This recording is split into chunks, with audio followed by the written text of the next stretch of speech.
Alrighty traders, George here, time for a look at the week ahead, and it's all about oil. We'll start out with oil futures, then we'll look at a couple of stocks as well as the oil holders ETF.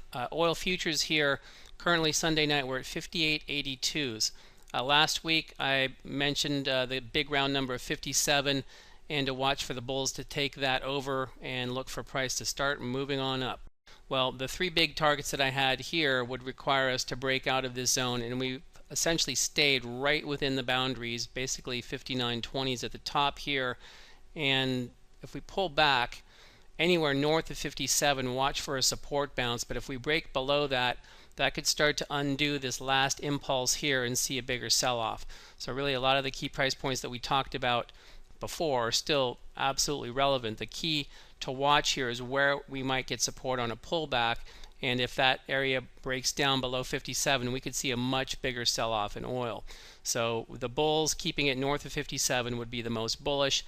Watch for further strength over 59.20s, and that opens up the door to these three big upside targets here, with the third being in the upper 66s, which is quite a ways up from where we are.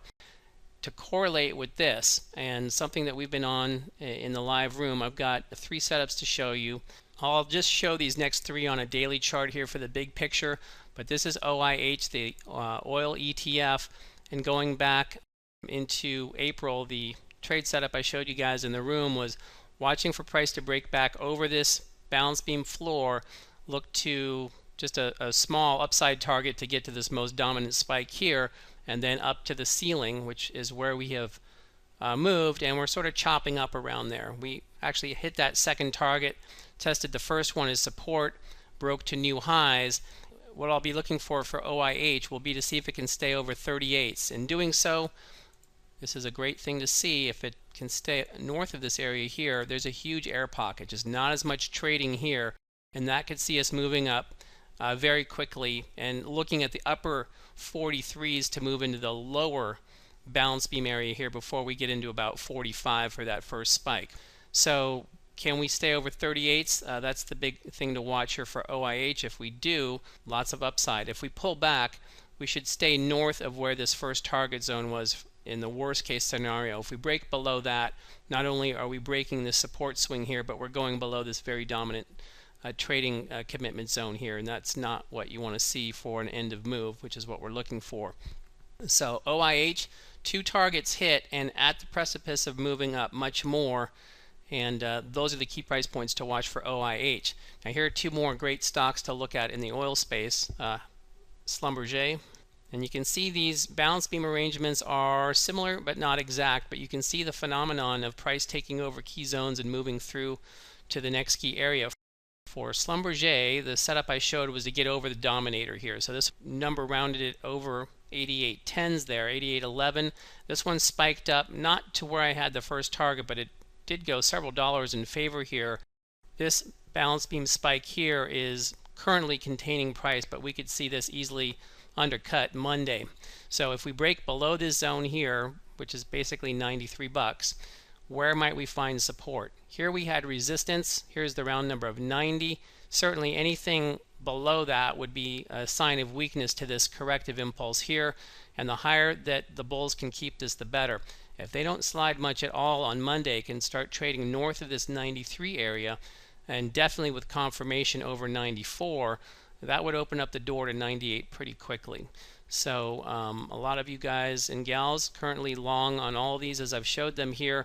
This is a spot to watch now that we're starting to get some good movement, but at a key area to see what happens. So Schlumberger really doing a good number there. And then lastly, good old Halliburton, one of the best oil stocks to look at, and this one taking over the floor here, the secondary move for the entry I showed in the room. Nice air pocket to get through this first target, and that's where we are. We're at the dominator. This is where all the trading commitment is. Support here, then the breakdown. Here's the outside return. This is a key spot to see if it's going to fade here. Certainly anything below 48s could open up the door to that. If we can start trading a little higher, we've got the round number of 50, and we start to get on top of all this trading commitment. Just clearing 51 here gets us over this threshold, and that could open up the door to this whole new side of the market here for Halliburton. So recovering from a real nasty sell-off, but it is absolutely right on the dominant spike here for trading commitment. So I'll be looking to see if we can get over 50 and pop over that level even more, or if we're going to break down here. So this is a good spot to look to take some profits or push stops up. It's a good spot to watch if we get a pullback, if we get a support swing coming in with a higher low, certainly higher better for the bull cause. This spike right here comes in at 45.83s, and then down to the ceiling here we're talking about 44.36s. So if the bulls can keep it north of 45 on any major pullbacks, that would be the limit that I would look at. If they get below that, they're really retracing this impulse quite a bit and undercutting the breakout level here by a little bit as well. But you can see the nice follow through on those setups. We talked about them in advance. We waited till price came to those trigger points to get in. The futures contract also really awesome setups here in all these markets and all these charts, and that's what I'm looking at for the week ahead. Pop into the live room and we'll look at this more in the mornings, Tuesday through Thursday next week, and we'll see you there.